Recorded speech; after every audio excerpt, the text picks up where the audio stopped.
जय हिंद। आज हम डिस्कस करने वाले हैं सरफेस वेव के बारे में। तो यहाँ पे मैं लिख रहा हूँ सरफेस वेव।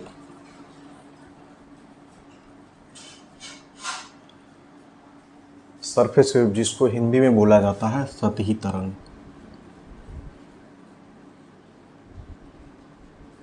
आज हम इसके बारे में डिस्कस करने वाले हैं सरफेस वेव क्या होता है। वो जो सतह पे जो भूकंप होता है और वो जो सतही तरंग होता है, हम आज उसके बारे में डिस्कस करेंगे। बिल्कुल ब्रीफ में डिस्कस करेंगे।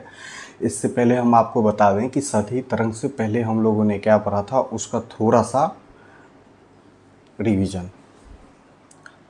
तो कल के लेक्चर में हम पढ़े थे भूगर्भिक तरंग के बारे में।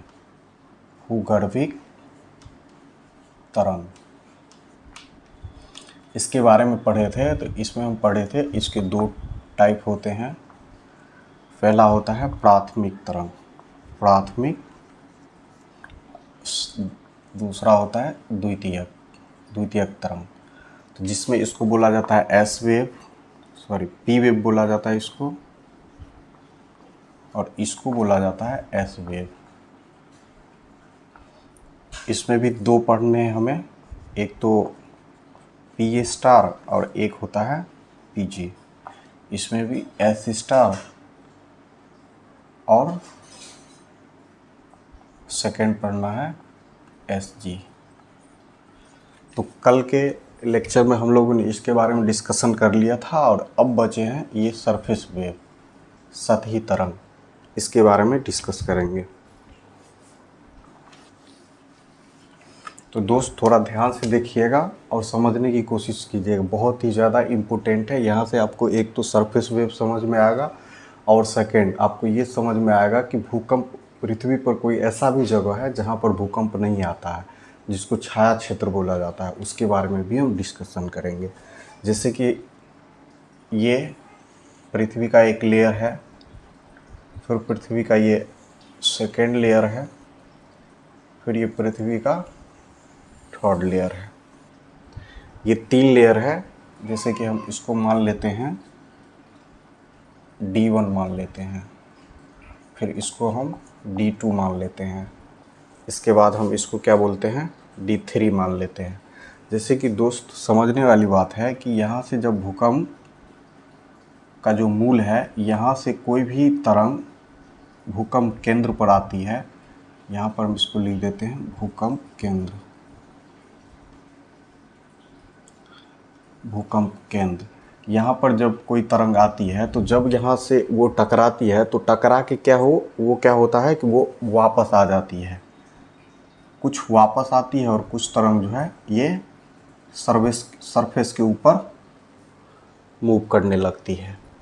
तो देखो दोस्त, ये जो सरफेस के ऊपर मूव कर रहा है, इसी के बारे में हम आज डिस्कशन करने वाले हैं। ये क्या है? सतही तरंग होता है। ये क्या है? सतही, इसको बोला जाता है सतही तरंग। जो होता है वो क्या होता है उसके बारे में। सतही तरंग जो होता है वो सतह पे होता है, और सतह पे कौन रहता है? मानव रहता है। सतह पे मानव रहता है। और यहाँ पर क्या है? मानव के द्वारा क्या है, यहाँ पर जो है कुछ स्ट्रक्चर बनाया गया है। जैसे कि स्ट्रक्चर में एक तो हम मान लेते हैं कि बिल्डिंग बनाया गया है, बिल्डिंग्स। सेकेंड हम मान लेते हैं कि पुल बनाया गया है। थर्ड में रोड,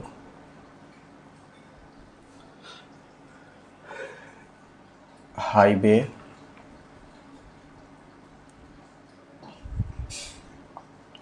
और भी बहुत सारी चीज़ जो है मानव के द्वारा बनाया गया है।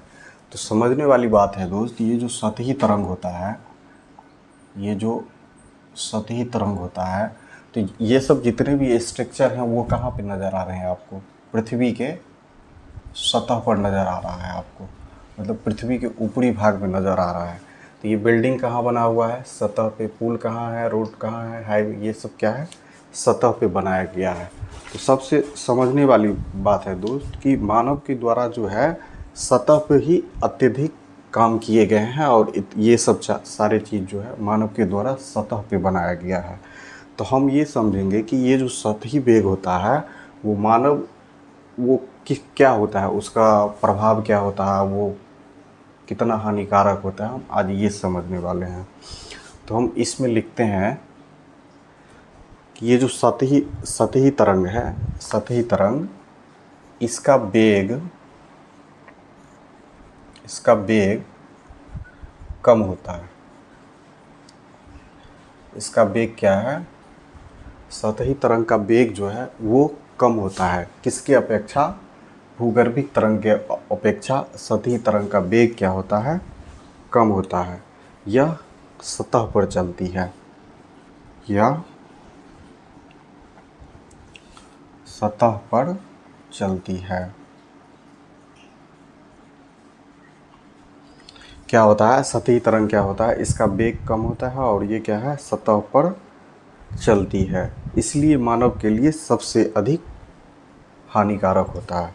यह सतह पर चलती है, इसलिए मानव के लिए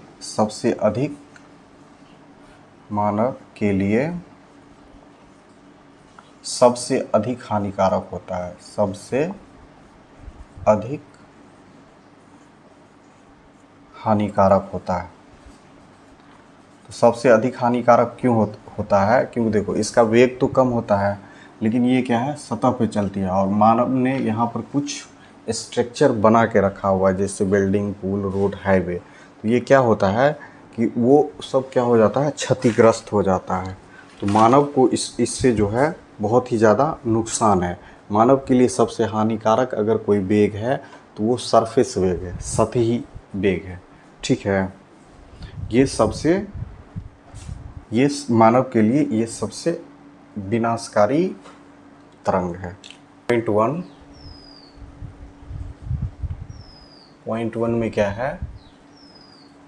ये तरंगे पृथ्वी सतह पर गति करती है। तो फर्स्ट में लिख लेंगे हम, ये तरंगे पृथ्वी सतह पर गति करती है। ये तरंगे पृथ्वी सतह पर गति करती है। फिर ये एक नेक्स्ट पॉइंट लिखते हैं, ये तरंगे भी अनुप्रस्थ तरंगों का उदाहरण है। ये तरंगे भी अनुप्रस्थ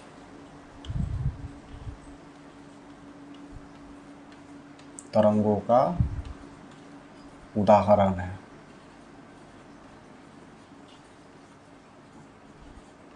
समझने वाली बात है कि ये अनुप्रस्थ तरंग क्या होता है। जैसे कि एक ये रस्सी है, ठीक है, ये क्या है? रस्सी है। इसको मैं यहाँ ए से पकड़ के ऐसे छटक दे रहा हूँ, ऐसे छटक दे रहा हूँ, तो ये क्या हो जाएगा? ये इस तरह से होने लगेगा, इस तरह से होने लगेगा। रस्सी क्या है? ऐसे ऊपर नीचे होने लगेगा, ऐसे होने लगेगा। और ऊर्जा क्या है? वो आगे बढ़ते जाएगी। तो यही इसमें समझने वाली बात है कि ये अनुप्रस्थ तरंग है। अनुप्रस्थ तरंग, इसके बारे में थोड़ा सा जान लेते हैं कि इसमें माध्यम के कण तथा ऊर्जा एक दूसरे के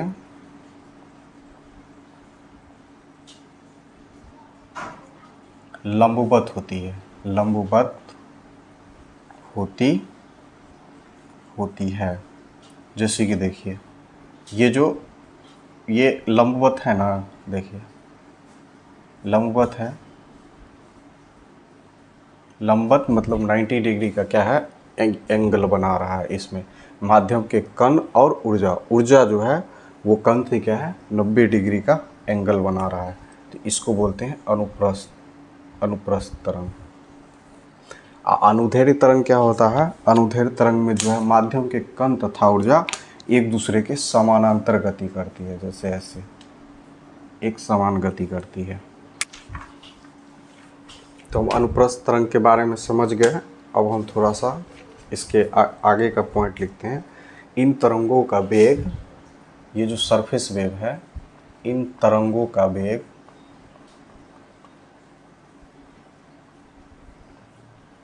न्यूनतम होता है, न्यूनतम होता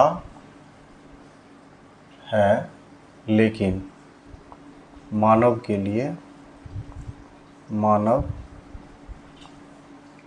लिए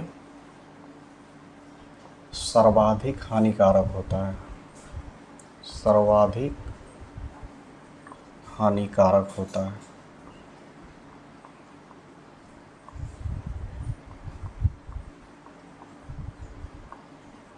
इन तरंगों का वेग जो है, ये जो सरफेस वेव है, इसका वेग न्यूनतम होता है, लेकिन ये मानव के लिए क्या होता है, सर्वाधिक हानिकारक होता है, मतलब विनाशकारी होता है।